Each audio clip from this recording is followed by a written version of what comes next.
Isso daqui é o quê? Libras escritas mas isso daqui é escrito aqui. Vamos ler. Junto, vamos.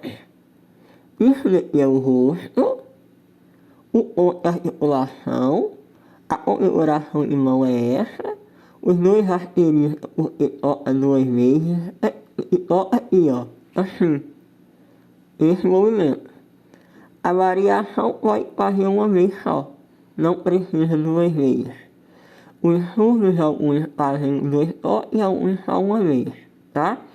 Português, tradução, quinta-feira. Frase e exemplo. Lá, São Paulo, cidade, lá meu pai viajar até lá. Mas, nunca voltar. Eu esperei, quinta-feira já. Ah, papai viaja de volta, haja chega. Aí eu, abraço o pai. Entendeu? É isso. Vamos!